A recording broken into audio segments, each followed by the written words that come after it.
Good morning, welcome back to the One Celtic Fans View. Even Daizen Maeda is getting on the act and trolling the Rangers after the game at the weekend. But we need to look forward. We need to look forward to the next game. That's what the players will be doing this morning as they are in training. As this very moment, a lot of them will be walking through the door at Lennoxtown. Martin O'Neill and the backroom staff will already been there trying to plan and come up with a way to win away in Denmark. It's going to be an interesting game in Denmark. Obviously, they are top of the Europa. The game takes place on Thursday. It will be on TNT Sports. If you don't have TNT Sports, I'm sure there'll be other ways that you can maybe find it. Starts at 5:45 Celtic Park time. So it's a case of getting home early for that one. There will be the usual video an hour and a half before when Celtic bring out the team, so make sure that you're all joined in for that. And if you haven't subscribed to the channel, please do. We're not far away from a momentous amount of subscribers, 24,000. Let's see if we can get there before Thursday. We're just on the cusp of 24,000, so if you can subscribe, please do. Anyway, we move on from that. The team talk at Celtic Park on Sunday must have been something else for Martin O'Neill to overturn what has been a dreadful run of games when it comes to Glasgow derbies. Let's not lie. I mean, the way that we've went in with the derbies is we've played terrible. But Martin O'Neill restored some pride. Not only did he restore some pride, he restored a convincing win. Can that convincing win, I mean, you'll say in the second half, look, it wasn't that convincing. But extra time, there was only going to be one winner. It was definitely going to be one winner. The Irishman left and another Irishman walked in the door. Martin O'Neill, rolling back the years at 73-year-old, to think about it, he was in his 50s when he last managed Celtic. I know all the talk this morning is going to be about a certain gentleman that is alleged turned down Celtic, and there's now publications saying that it was Dermot Desmond that phoned them. I don't believe it at all. I think there would have been an agent that was asked if you're interested to have a talk, and it's been turned down, and then it's the agent. To me, it's more like the agent's making noises about it. Why would you come out and say that you turned down Celtic as well as you turned down clubs in Saudi that were offering multi-million pound deals? I think that it's just an agent in Denmark or wherever, in the Netherlands, making up some nonsense to try and get his man a better deal somewhere else. That's the way that I'm looking at it. It kind of came out the blue, that one. But anyway, we'll take it on the chin and we move on until we do announce. Now, a lot of Celtic fans will be saying if we win on Thursday, get Martin O'Neill the job to the end of the season. Arne Engels, when you think about it. Arne Engels, what other players? Quite a few, actually. That were all born around, that are all about 22, wouldn't have even been born. Think about that. Wouldn't even been born when Celtic reached the UEFA final. Now, I'm not saying this morning that Celtic are going to reach the UEFA final, but stranger things have happened in football. And I'm not going to say what if this morning. Look, it's been a breath of fresh air since Martin O'Neill came back. How long can we keep him? He said he's only going to be here in a matter of weeks. If Celtic are truly trying to get into a new manager, they will be trying to get him in hopefully before the international break, so that he has at least a week or so to work with the players and get things going his way. I hope he doesn't change it too much. But let's jump over to the land of the Twitterati and see what Daizen Maeda said, because we need a bit of laughs this morning. We've had a laugh at them the last couple of days. There was a Monday Meltdown video. Make sure that you check that out. I'll put that up at the end. We'll jump into some of the comments. Paul Munn and everyone's saying that they're trying to get me. Right, let's jump on to this one. We'll see what some of the fans had to say after Daizen Maeda posted this on Twitter. Now, why is there such a hurrah about it? Because he doesn't speak a lot on social media, Daizen. He hasn't posted on social media since the 14th of September. Don't know, he doesn't post much, but when he does, the last one was sort of in July. But anyway, this one, see you all in the final. By the way, Glasgow's green, with the little eyes and the love heart. And some of the Celtic fans' replies are absolutely hilarious. I effing love you. Yes, it says weed nippy sweetie. No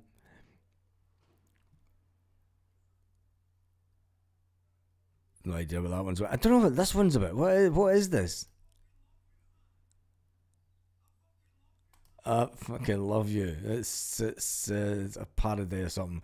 And this is an interesting one because it shows obviously Martin O'Neill with Daizen.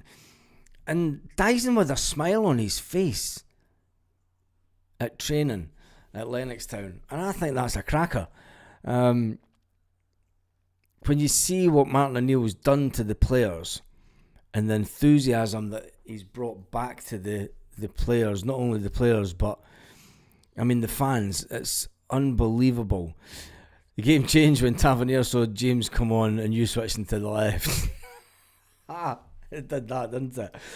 Tavernier would be thinking, oh, fuck, here he comes. I thought I was getting away with one today, but nope. You didn't that. You got Daizen, and it's one of the best ones. And you got him. Oh, look at that. There's Daizen as always, and then a few other people, Tierney and McGregor one. That's an old one, that. But yeah, as you can see, a lot of the fans happy.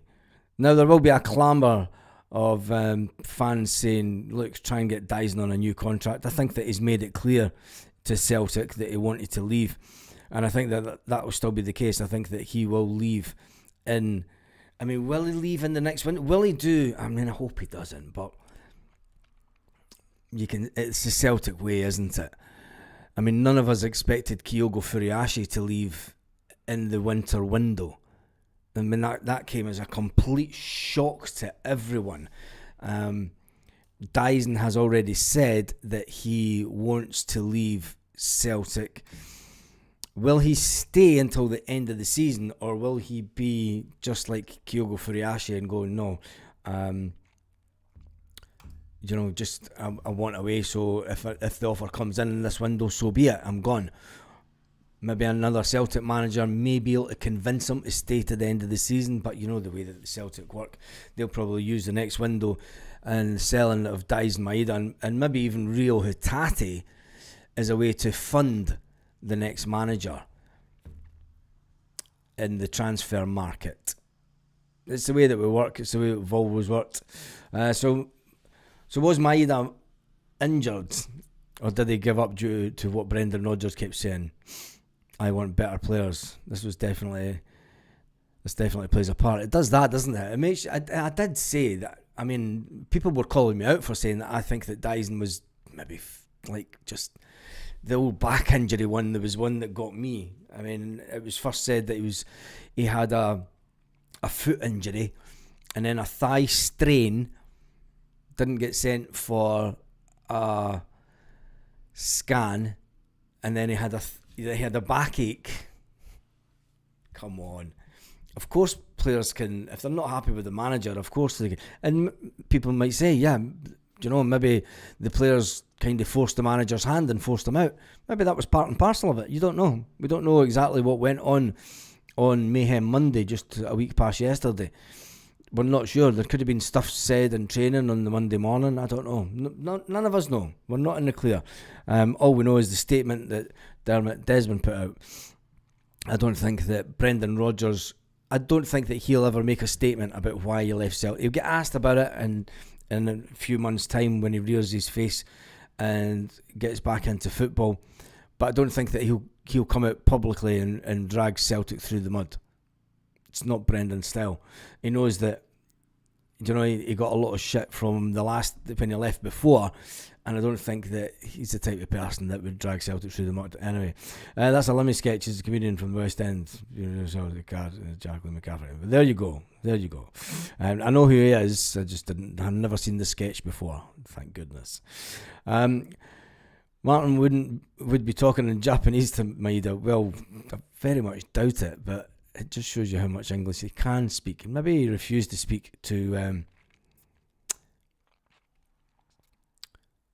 Maybe he wanted to leave due to Brendan. There is a possibility of that, mate. There is a possibility that maybe that he did want to leave due to Brendan, but will that be enough to keep the player here longer? Will it be enough to make him sign another deal? I don't think so. I think once you've kind of made your mind up and you want to start you want to try something fresh. He knows that he's got one big payday left in him.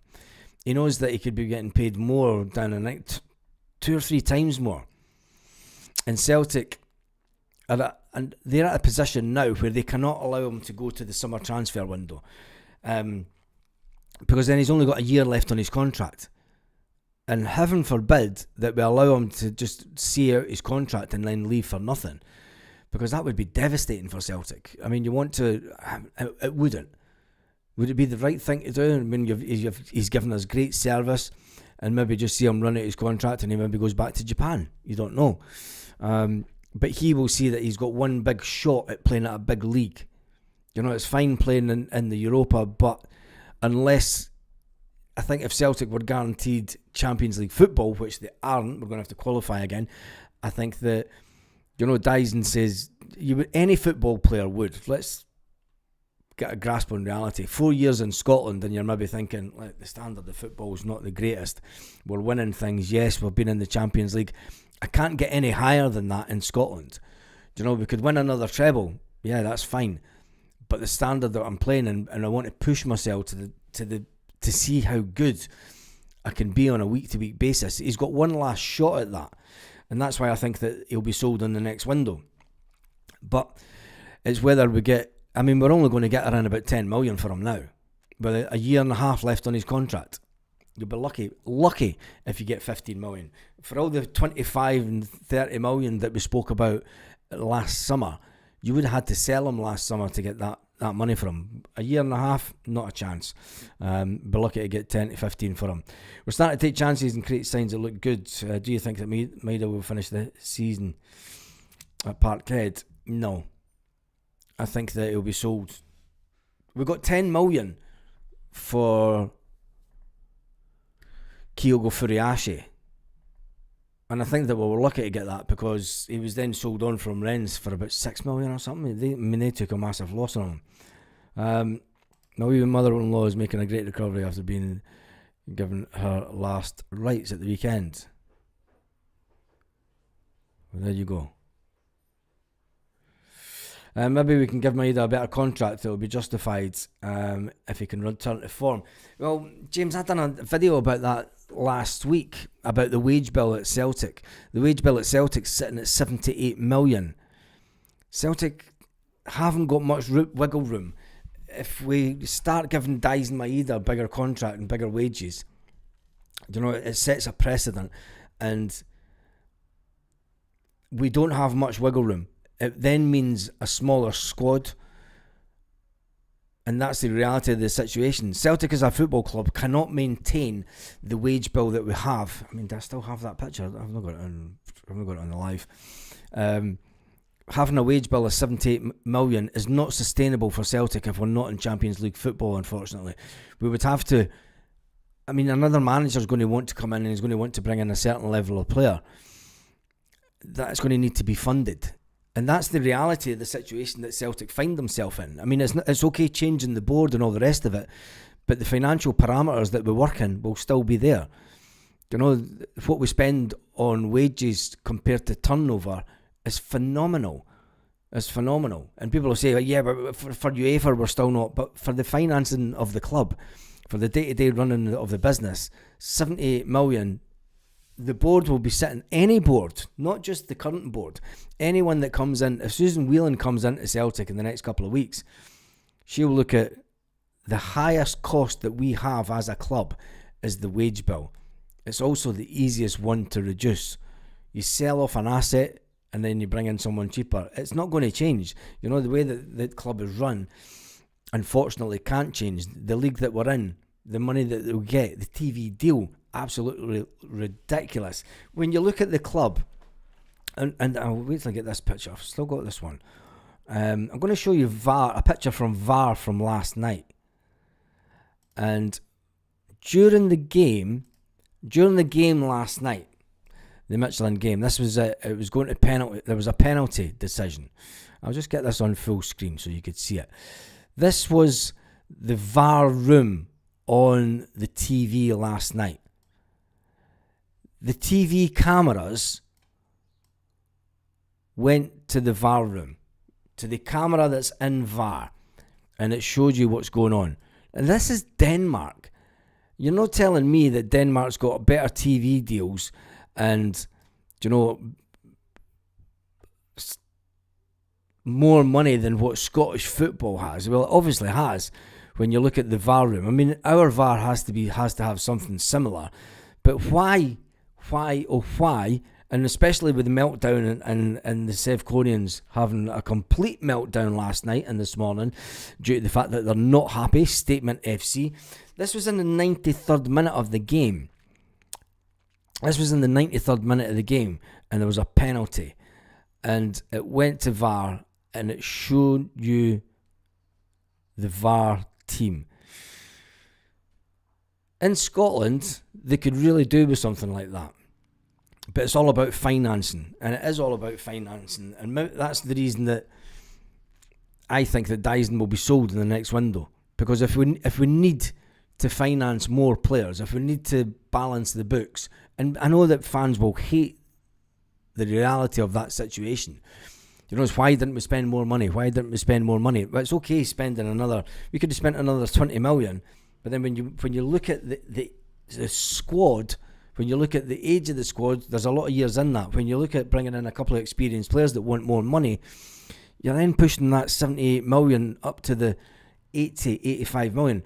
Our turnover will drop down this season because we've not got 30 million from the Champions League. So that takes us down to the 100 million mark. So we need to... we pay the most for VAR. Yeah, we do pay the most for VAR, but why in Scotland can we not get that shown on the television? If that lot across the road are moaning, and yeah, VAR is a joke, Lorna. It is a complete joke. We all know this. But if Celtic... we do pay the most for VAR, right? Why aren't we pushing for it to be open and honest on the TV? Why aren't you? I mean, if the TV presenters in their earpiece can hear what VAR are saying to the referee, why isn't it put on the telly? And that would sort out all the nonsense. That would sort out all the nonsense of Rangers fans going, well, they're fucking... aye, whatever, mate. Whatever. Anyway, we went complete offside. See, there's malarkey being offside with Tonio and Boher. It has to change. Yeah. I mean, it wasn't even Tonio, was it? I mean, it was the curvature of his boot. But then I seen another line drawn on another site, and it showed you. And by the way, the VAR last night, wait till I show you the lines on for the Denmark game. Why can't Scottish football get to a standard where we're drawing this type of lines? And this was you could see his leg and his arm being offside. They are offside, and the player was going forward, and that's why the goal wasn't given. It wasn't given because, well, you can see there's blatantly offside. The white shirts are all behind the Michelin player. The Michelin player's well offside. I mean, you can see that from here. There's no disputing that. But when it comes down to Celtic getting an offside from two lines that are right close together and the heel of his foot, you're thinking, come on. Something not right about it. But all I'm saying is the Dutch, who are a small country, they are a small country. They don't have the big TV deals that England has, for sure. But they seem to do things just a little bit better. And I've got to say, that's a fantastic little stadium to all the Celtic fans that are going there. You'll really enjoy that nice little stadium.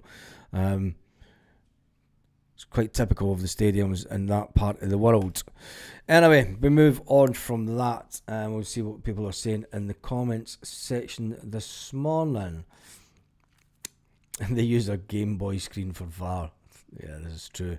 EPL referees explain the decision over the tannoys like rugby. Imagine it here. I'm giving the penalty because I can see they're fiending bastards. It's just not going to happen, is it?